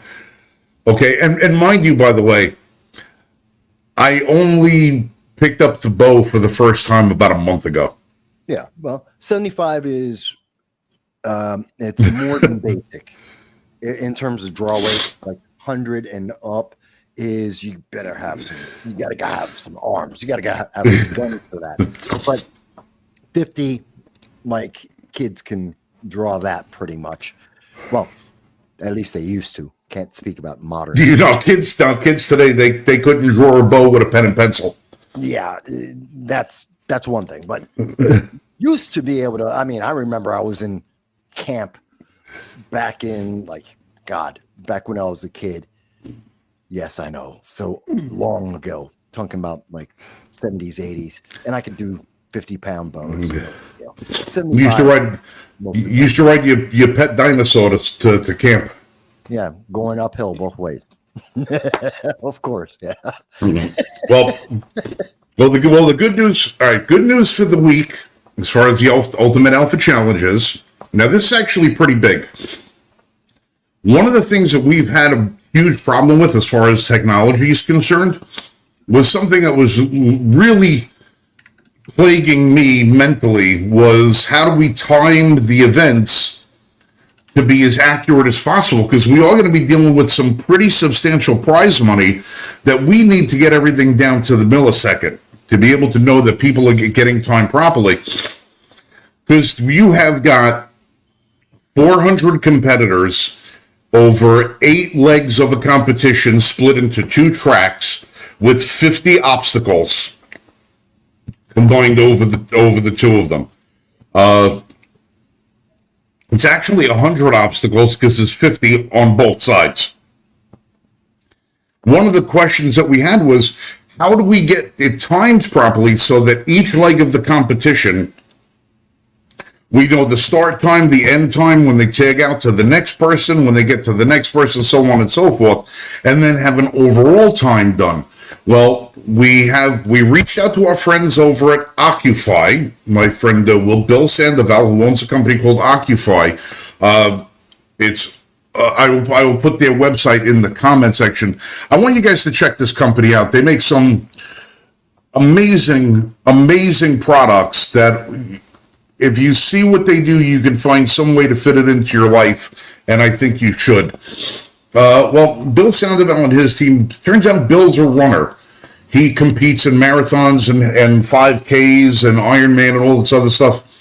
He connected us with a company that actually does the timing sequences for the New York City Marathon, the Boston Marathon, and a couple of other different types of events, and showed us how we can get the timing done. So not only is he helping us get that put together, but he is going to be, the people at Occupy are going to be helping us launch the website for the Ultimate Alpha Challenge, so that all the rules, regulations, stipulations, the course, all of the events, everything are going to be listed on the website, as well as where you can register to participate, how you can participate, the costs related to it, and a list of all the people that we're going to be specifically inviting to compete in the event. Because yes, all of you social media influencers, you CrossFit junkies, you athletic individuals, you gun personalities, you competition people, we're going to be challenging every single one of you to come out and participate and compete in this event, because we think if you're as good as you say you are, or you think you're as good as you lend your followers to believe that you are, then you should be able to compete in this event with no problem whatsoever. So we are going to challenge all of you, whether you're a plinkster or an outlaw or anything in between, or you're a track runner or obstacle course runner, whatever the situation is, we're going to ask you guys to come out and compete, and we're going to ask your followers to tag you in every single social media post they make until you answer the challenge, the Ultimate Alpha Challenge. So with that, I want to thank Bill Sandoval over at Occupy, who is going to be helping us launch our website within the next month. And we will be posting all of that information on here as it becomes relevant. And we hope that everyone here, if you can make it, there's some big prize money. And we want everybody to come out and participate in the event. It's going to be fantastic. It's going to be huge. We just are over the top thrilled with how well this thing is coming together, and we think that everybody who participates in this thing is going to have the time of their life, whether they win, lose, or draw, just for the fact of being able to compete with some of the best athletes in the world and with some of the best people in the world is going to be a fantastic opportunity, and we're going to be bringing that to you guys very, very shortly. But in the meantime, I want you to check out Occupy. That's OCUFII.com. If you're a gun owner, you need this product in your life. If you're not a gun owner, there's something in there, I guarantee you, that fits for you. So try them, check these guys out, and take a look at what they're offering you. Their technology is revolutionizing the industry. So take a look at those guys. All right, now back to other things. Yeah. Well, we got a ton of stuff. Well, you may be. Well, you may. Go ahead. Yeah, well, I was going to say, you may be addressing some of those things yourself, because as I put in the private chat, I got to be out of here in a few. All right, but what I did want to say is, if anybody has tried to go to L1F.us, we are having significant issues with our server host. For some reason or another, our site crashed last week, and nobody can figure out exactly why. It seems that every site that I have gone and looked at, we know has been hosted by the server, is getting the same message. We can't figure out what it is. So until we can figure out how to get our website pulled off of that platform and hosted someplace else, if you go to L1F.us, I'm sorry for the message that you're getting. Our site will be up as soon as we can get taken care of. Mike Marshall is handling that in the off screen. That's why he's not here this evening. So like I said, if you haven't gone there, we'll let you know when it comes back up and running, because there's 3 articles that are sitting in queue waiting to get published that we can't get to you until that website situation is straightened out. And unfortunately, I'm not Elon Musk, so I can't figure that crap out myself. You look so much like him. Yeah, don't I? Hey, speaking of Elon Musk, did you see... who's your dime store Obama? What's that guy's name? Was it Hakeem Jeffries?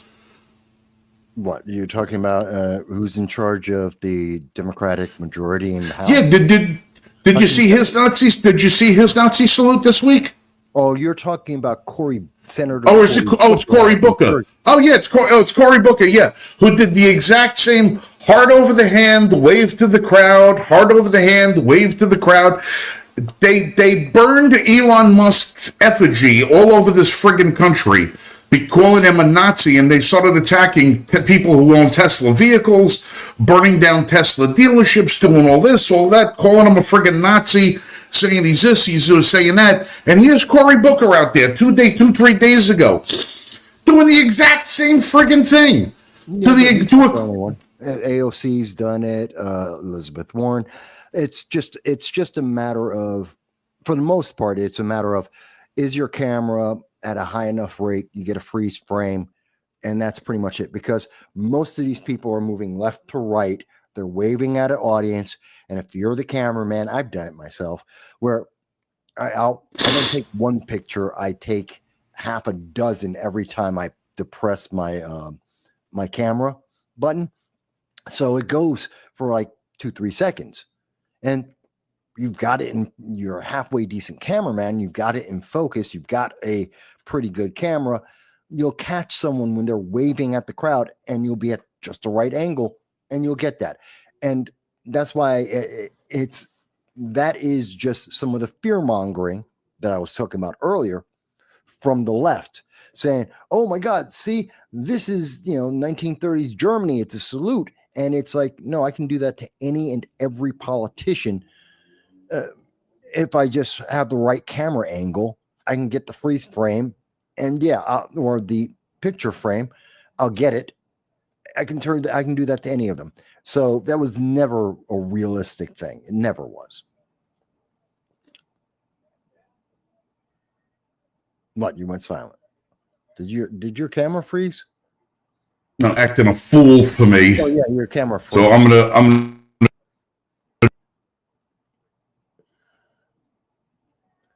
You're freezing. So it's not just his. Oh, okay. Looks like we lost Frank. May have been his camera or his internet connection. No problem. We're going to be talking just a little bit longer. We normally, on Wednesdays, speak for about 2 hours. There's about 4 or 5 of us that are usually on any given night. Sometimes a little bit less, sometimes a little bit more. Of late, it's been me and Frank predominantly, and that's fine. I do see your comment there, Joel. Hakeem Jeffries is pledging. What do you say here? Oh, you're back, Frank. Yeah, I just wanted to share this real quick. Good. I want to make a point. We're talking about all this stuff with the Elon Musk thing and all the rest of it. With the salute now. Cory Booker's out there doing it. On the screen here is probably one of the most famous photographs ever taken of any sporting event at any time in history. Okay, yeah. This Muhammad Ali knocks down Floyd Patterson. Patterson's on his back. Okay, yeah. This photograph is the most iconic boxing photo of all time. Pretty much, yeah. Sports Illustrated, boxing magazines, everything. This thing is ingrained. This happens to be the photograph that Muhammad Ali autographed more than any other photograph ever in the history of his career. Yeah. How do I know? I have that photographed by Muhammad Ali hanging up in my office. Okay. Right. That photograph, you would think that Muhammad Ali was standing over a fallen Floyd Patterson for 3 minutes, screaming at him, looking at. Okay. It was the blink of an eye. Ali stepped over him. His hand went like this and went back. The camera happened to catch that exact moment. In fact, there is a newsreel of that was taken in black and white, where as Ali steps over and brings his arm down, you could see the flashbulb of that photo as it was taken. You can see the instant. Now, that is an image that's burned into time itself at this point. Okay, it is forever encapsulated as one of the greatest images ever taken, and it took a split second. Had that photograph, had that flash bulb gone off a half a second before or after, that photo would not exist unless you just looked at the film footage, which was taken from 300 feet away. So you would still not get this image, even if you isolated it out of the film. You would get a copy of that image from a different perspective, but not that image. That image just stands alone by itself. Yeah. When you're in the media and you're in the political realm, you have to keep that image on your mind at all time. Everything that you do, everything that you say, every movement you do with your body, everything can be freeze-framed, squared out, cropped, analyzed, altered, and doctored in any which way, shape, or form. That's why they tell politicians, don't ever eat a hot dog or a banana when you're on the trail. Well, that's one. Well, don't eat food on camera. Right. Don't ever eat food on camera, because you will have a superimposed phallus somewhere on a photograph floating around on the internet within seconds of it being done. It happens all the time. You've got to be extremely conscious of everything that you do. So when you have Elon Musk out there telling a crowd of people, hey, from the bottom of my heart, thank you for coming out. Thank you for being here. I appreciate you. I love you all, whatever. Really, from my heart, I feel it here. Thank you. Yeah. And they turned that into a fucking Nazi salute. Of course it is.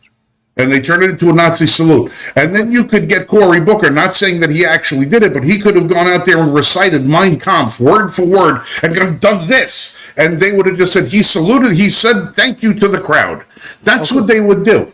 Of course. Everything is a matter of perception when it comes to the media. And those of us that are actually have to be in front of a camera, or that we talk about these things, we always have to keep in mind, see, now, like, Vass is always very, very, very, very, very, very measured with the things that he says and a lot of the things that he'll do, because I know he's got he's got a personal image and a professional image that he has to guard with jealousy. You've got to protect yourself, okay? Because you're a brand. You are your own brand.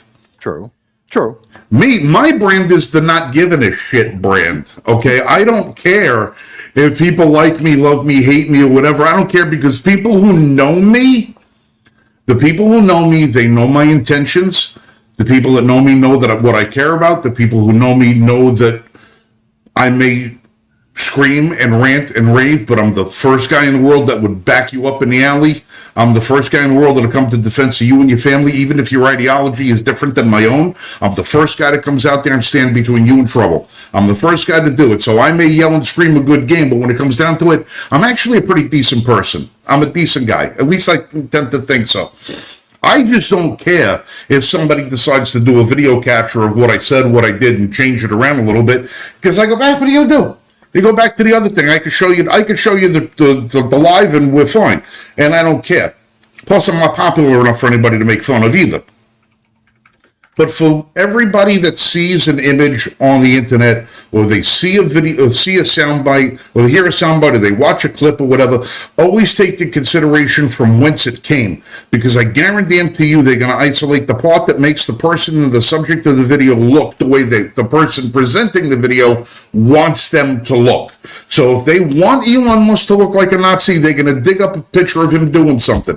If they're going to tell you that this is the white supremacy symbol, but then they're not going to show you the picture of Eddie Murphy in Beverly Hills Cop doing this to the same.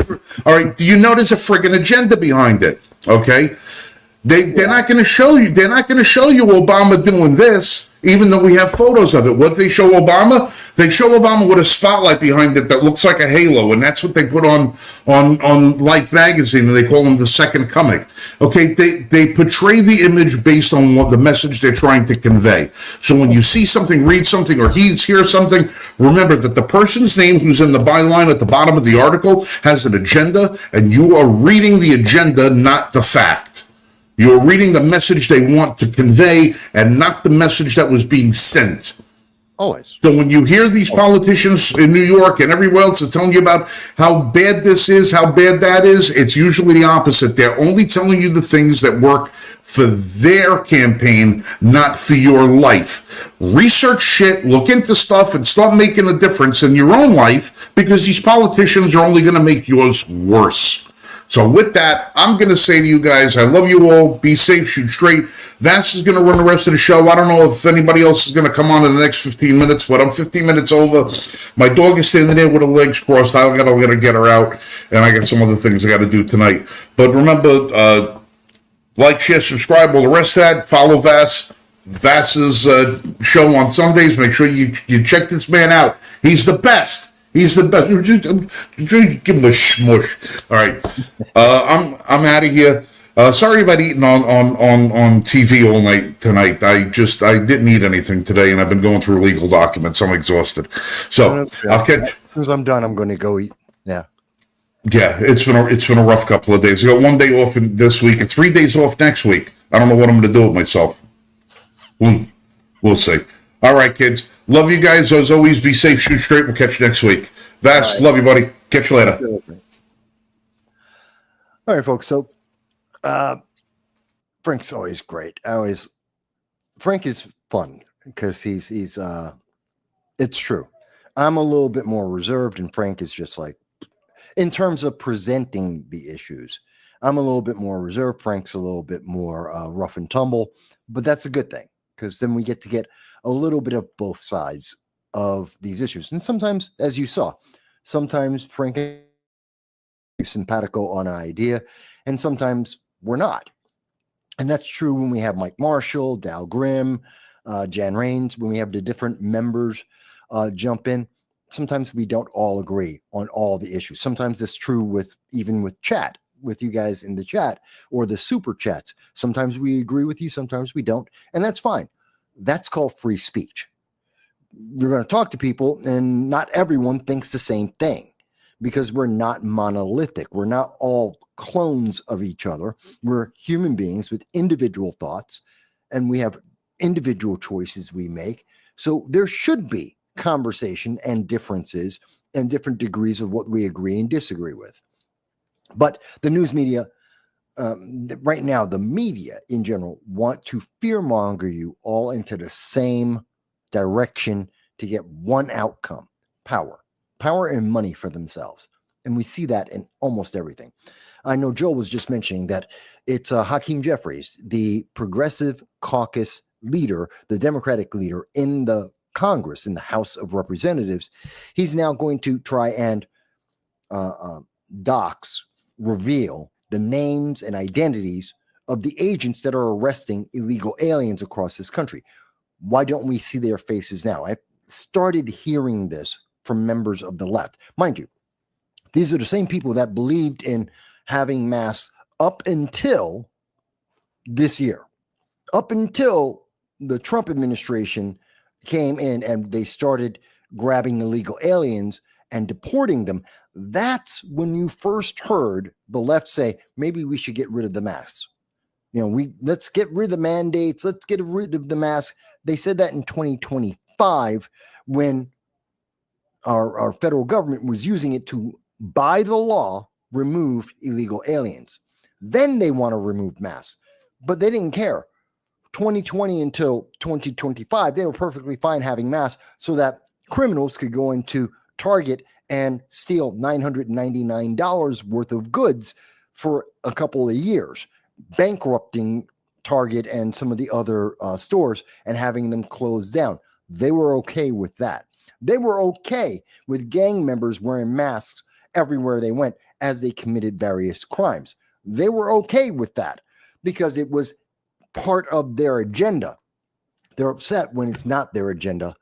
And I think Hakeem Jeffries is an idiot. There's a reason. Some of those people have been undercover. They've worked with the gangs.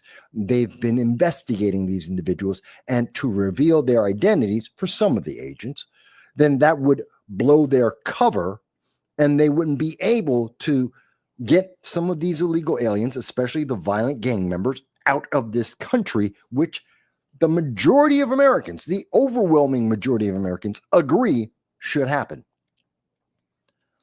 We can have a discussion about the nonviolent criminal illegal aliens, because they're all criminals. We can have a conversation about that if you disagree, but let's get the violent ones out first. And that's somewhere around 650 to 800,000 illegal aliens, assuming that's about 1% of all the illegal aliens that came in the last 4 years. Only 1% are criminal, which is, I mean, you can't really have an estimate smaller than that. I mean, that's lowballing numbers. Let's get there first, and then we can talk about the ones that are left over. How about that? But that's fine. Now, I'm not going to stay on too much longer. Like I said, we normally do about 2 hours of a program. Sometimes we go over a little bit, sometimes not, but we usually go about 2 hours. My favorite, Macy? Grace is saying that her favorite member of Congress is Macy, who's out of Texas, as I recall. Nancy, do you mean Nancy Mace? Nancy Mace, who's out of Texas. She's actually pretty good. I like her as a representative. Keeps hitting send. Yeah, I see that. But I did want to talk a little bit about a couple of things here. And I'm going to try and get this. We've only got about 10 minutes left here. Let me see if I can get this done right. Hold on with me, folks. It's just me working on it. One thing I want you, don't take my word for it, folks. You can see it for yourself. There is news now, the AP is coming out, that the tariffs that we've been told, the bill, the big, beautiful bill, we've been told it's not going to work by the left. We've been told that it's going to destroy the economy. That's what we've been told. We've been told that Bidenomics was perfect and anything else is absolutely devastating. Well, here's the news coming out of the Associated Press, which is left-leaning. The Trump tariffs would cut the U.S. deficit, which is a problem. One of the big problems, what makes poor people more poor? The deficit and the national debt. The deficit is how much money we owe at the end of 1 year. The national deficit is the total of every year put together. We are national debt, almost $37 trillion in debt. And on any given year, we're about a little over $2 trillion in debt on an annual basis, keeping that number growing and growing and growing. So when we see that the AP, that the Congressional Budget Office, this is neutral, this is the government, they're saying that this is more effective than the Bidenomics, that this is more effective than what the Democrats have offered, that it's going to cut $2.8 trillion. You should be happy. That means normally, now, somehow, according to the math that's being used by the government, they're saying cutting down the national debt is somehow going to be inflationary. I don't get that. One of the biggest things increasing inflation is we keep printing money. And the more money that we print, the less your money is worth. So if we shrink the amount of our deficits, how much money we're losing every year, we slow down the amount of new money we need to print, which means there's less inflation. There's less inflation on the money that you have in your hand. But they're trying to say it's going to be both. I think that's the AP and the way they're looking at it. But I just wanted you to know that I'll be covering more of this and later in the week, probably on Sunday. But I just wanted you to know. And Grace said it's Nancy. She is talking about Nancy Mace out of South Carolina. Oh, I thought she was Texas for some reason. But maybe I'm confusing her with what's his name, Baldhead, who is out of Texas, and I can't think of him right this second. Okay. So that was one thing I wanted to bring up. And I did want to mention that, what was it? Hang on. There was a couple things. I want you to know that I did cover this, and I said it before, but some people may not have believed me. So I just want to show it to you guys real quick. So according to what we see here, this is coming from KDVR. This is the local news station, Fox 31, out of Boulder, Colorado. And according to their coverage, a judge has issued an order to stop deportation of the Boulder suspect. There's a couple of articles on this, but it's really straightforward. They're just saying the family, as I said, they are illegally in America. Rather than keep the kids and deport the parents or split them up in some kind of way, send the parents one way and send the mom one place and the kids another place or something like that, they're keeping the family together. They're saying the mom has to go because she's an illegal alien and she's the wife of a guy who just committed or attempted to commit mass murder and is a terrorist. She's got to go. And the kids are going with her. They're getting a plane ticket to go back to Egypt, which is their home country. This shouldn't be a big deal. But somehow, U.S. Judge Gordon P. Gallagher, who was put in place, I believe, under the Biden administration, has said, nope, we got to keep them in America. Why? Why would you keep them in America? What's the purpose? They're already, the visa expired. They did not get asylum. They were supposed to be deported in 2023. That's the father, who's a terrorist, and the rest of the family, the wife and the kids. So what's the difference? They were supposed to be deported. They are being deported. Why stop them? Because Democrats are trying to pull on heartstrings. They want you to feel like, oh, isn't this terrible? Isn't this a bad thing? They're picking on moms and kids. They were never supposed to be here. That's the law. And so we should follow the law. Chip Roy, yes, thank you, Joel, for clarifying that. So I just wanted to show people I wasn't making it up. Yes, the government, Democrats are really trying to keep every illegal alien they can in America so that you can pay for them, so that they can get votes to keep power forever. It's not a conspiracy. This is what's happening. And we heard this directly out of the mouth of Kamala Harris herself when she was interviewed in Philadelphia by ABC News. You may not recall that. I covered that. And you can see if you go to the site, check it, look it up, you'll see when I covered the 2024 election, I also covered when she gave that interview and she told us path to citizenship, made it very clear. So these are things that I think are bad. This is crazy that we are seeing judges out of the blue, and the only reason why they're interfering is because Orange Man bad, because of politics, to try and find something that resonates with the public to make you vote Democrat instead of Republican. That's it. That's the only reason why they're doing this. Oh my God, they're deporting this family. Yeah, because they were supposed to be deported years ago. That's the law. And if we did that, sent the whole family back, guess what? You'd be safe. There would not be 15 people who were burned because of a terrorist. It's just that simple. There was some other news I wanted to talk about. Karine Jean-Pierre, she's no longer a Democrat. Is that news? No, not really.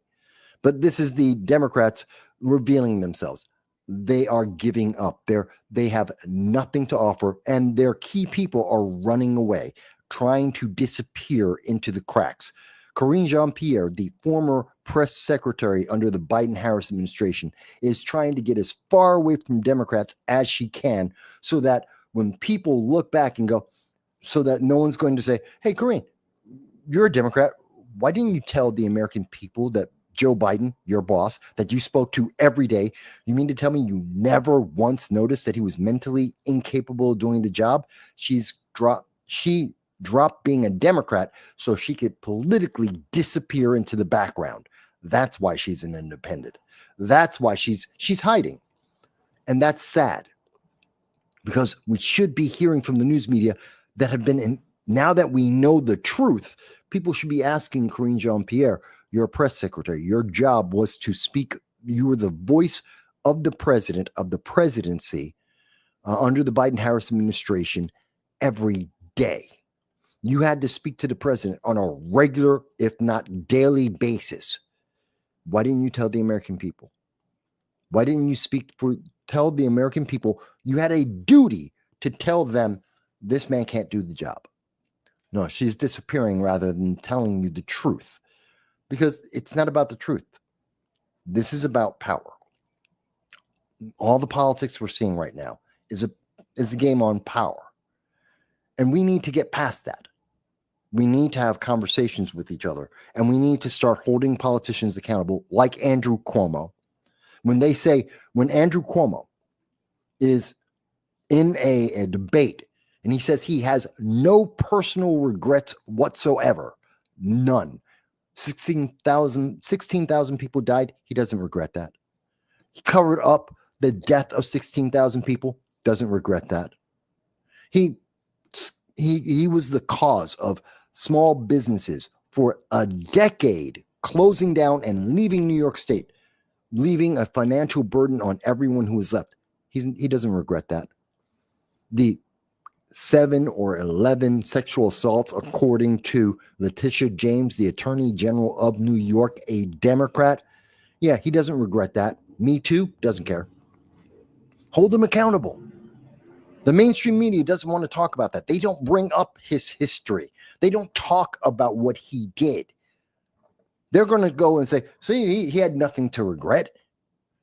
No, he does. And if he had any humility, if he had any kind of connection to the public, he'd tell you. He'd have some regret. He doesn't have any, because he doesn't care. It's about his power. It's about his money. That's why we see people like AOC and some of the, what is his name? Not Antonio Delgado. New York 15th, the representative, God, I'm forgetting his name, Spanish kid, Richie Torres. He supports Cuomo. Why? Money. He wants the money. He wants a bunch of money so that he can keep power. That's why Richie Torres is supporting Andrew Cuomo. It's not about you. It's not that you're going to get anything better.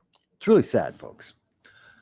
So I wanted to just mention that there's a lot of stuff, and anyone who's seen my Sunday live stream knows I take about 5 hours going through it all. This week is going to be just as chock full of information as we had this Sunday. I look forward to you guys joining us every Wednesday. We're here. Normally we're here for 2 hours, and I have the whole panel with me. Please do take a chance to come on by and check us out. Like, share, and subscribe. We want to break through 300 live audience members watching the show across all the different across just the YouTube platform. Over 300 live viewers. We want to get there. We know we can with you guys. Just let us know. All right, I'm going to go. It's been 2 hours. I appreciate you. I thank you for being here with us, and I'll talk to you again really soon. Remember, every Wednesday, 8 p.m., there's the Wednesday Roundtable with the entire Liberty First Foundation, and of course, myself, Michael Voss of No Soundbites Allowed. I'll see you definitely at the latest Sunday, 2:30 p.m. Eastern Standard Time at No Soundbites Allowed. Thank you, guys. You have a great night.